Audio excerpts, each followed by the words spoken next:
ಯಾವತ್ತು ರಾತ್ರಿ ವೇಳೆಯಲ್ಲಿ ಅಶ್ವತ್ಥದ ಕೆಳಗೆ ಹೋಗಬಾರ್ದು, ಅಶ್ವತ್ಥದ ನೆರಳಿಗೆ ಹೋಗಬಾರ್ದು ಅಂತ ಹೇಳ್ತಾರೆ. ಒಬ್ಬ ಒಂದು ಶಾಪ ಕೊಟ್ರಂತೆನು ಅಶ್ವತ್ಥ ಮರಕ್ಕೆ. ಏನಂತ ಹೇಳಿದ್ರೆ, ನಿನ್ನ ಹಣ್ಣು ನಿಷ್ಫಲವಾಗಲಿ. ಅದಕ್ಕೆ ಅಶ್ವತ್ಥದ ಹಣ್ಣು ಯಾರಿಗೂ ತಿನ್ಲಿಕ್ಕಾಗೋಲ್ಲ, ವೇಸ್ಟ್ ಅದು, ಕಾಗೆ ಮಾತ್ರ ತಿಂತದಷ್ಟೇ. ನಿನ್ನ ರಾತ್ರಿ ನಿನ್ನ ನೆರಳು ಮಹಾ ಭಯಂಕರವಾಗಲಿ. ಅದಕ್ಕೆ ಯಾವತ್ತು ರಾತ್ರಿ ವೇಳೆಯಲ್ಲಿ ಅಶ್ವತ್ಥದ ಕೆಳಗೆ ಹೋಗಬಾರ್ದು, ಅಶ್ವತ್ಥದ ನೆರಳಿಗೆ ಹೋಗಬಾರ್ದು ಅಂತ ಹೇಳ್ತಾರೆ. ಅದು ಭಾರಿ ಕೆಟ್ಟದ್ದಂತೆ. ಹಗಲು ಅಶ್ವತ್ಥದ ನೆರಳು ಒಳ್ಳೆಯದು, ರಾತ್ರಿ ಅಶ್ವತ್ಥದ ನೆರಳು ಬಹಳ ಕೆಟ್ಟದಂತೆ. ಯಾವತ್ತೂ ಕೂಡ ಅಷ್ಟೇ.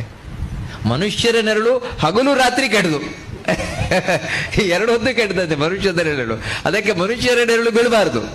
ಆದರೆ ಅಶ್ವತ್ಥದ ನೆರಳು ಹಗಲಿನಲ್ಲಿ ಒಳ್ಳೆಯದು, ರಾತ್ರಿಯಲ್ಲಿ ಯಾವತ್ತೂ ಬೀಳಬಾರ್ದಂತೆ. ಭಯಂಕರವಾದ ಬೆಂಕಿ ನಿನ್ನೊಳಗಿರಲಿ.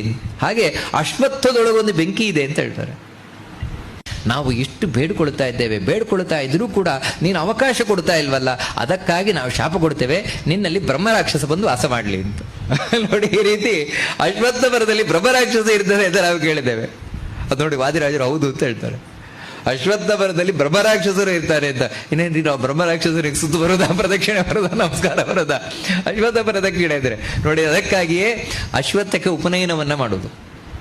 ಅಶ್ವತ್ಥ ವಿವಾಹ, ಅಶ್ವತ್ಥ ಉಪನಯನ ಮುಂತಾದ ಸಂಸ್ಕಾರಗಳನ್ನು ಮಾಡುವ ಮೂಲಕ ಅಲ್ಲಿ ಇಂತಹ ದುಷ್ಟಶಕ್ತಿಗಳು ದೂರ ಹೋಗುವಾಗೆ ಮಾಡುವಂಥದ್ದು.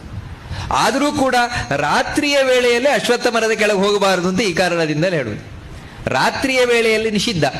ಅಷ್ಟು ಮಾತ್ರ ಅಲ್ಲ, ಇನ್ನೊಂದು ಶಾಪ ಕೊಟ್ರಂತೆ, ನೀನು ಯಾವತ್ತೂ ಮುಡಿದಾಗ ಆಗ್ಬಿಡ್ಲಿ, ನಿನ್ನನ್ನು ಯಾರು ಯಾವತ್ತೂ ಮುಡಿದಾಗ ಆಗ್ಲಿ ನೋಡಿ. ಅದಕ್ಕಾಗಿ ಪ್ರತಿದಿನ ಅಶ್ವತ್ಥಕ್ಕೆ ಪ್ರದಕ್ಷಿಣೆ ಬರಬಹುದೇ ಹೊರತು ಪ್ರತಿದಿನ ಮುಟ್ಟಬಾರದು. ಅಶ್ವತ್ಥವನ್ನು ಪ್ರತಿದಿನ ಮುಟ್ಲಿಕ್ಕಿಲ್ಲ. ಮತ್ತೆ ಶನಿವಾರ ಮಾತ್ರ ಅಶ್ವತ್ಥವನ್ನು ಮುಟ್ಟಬೇಕು, ಮುಟ್ಟಿ ನಮಸ್ಕಾರವನ್ನು ಮಾಡಬೇಕು. ಉಳಿದ ದಿನ ಮುಟ್ಟದೆ ನಮಸ್ಕಾರ ಮಾಡಬೇಕು ಅಂತ ಹೇಳ್ತಾರೆ. ಅಂದ್ರೆ ಇದೆಲ್ಲ ವಾದಿರಾಜರು ಧರ್ಮ, ಈ ಪುರಾಣಗಳಲ್ಲಿ ಬಂದಿರುವಂತಹ ಅಶ್ವತ್ಥದ ಸಂಬಂಧ, ಅಂದ್ರೆ ಅಶ್ವತ್ಥ ಮರ ಏನಿದೆ ಅದಕ್ಕೆ ಸಂಬಂಧಪಟ್ಟ ವಿಷಯಗಳನ್ನೆಲ್ಲ ಈ ರೀತಿ ತಾವು ಬಹಳ ಸುಂದರವಾಗಿ ವರ್ಣನೆಯನ್ನು ಮಾಡ್ಕೊಂಡು ಹೋಗ್ತಾರೆ.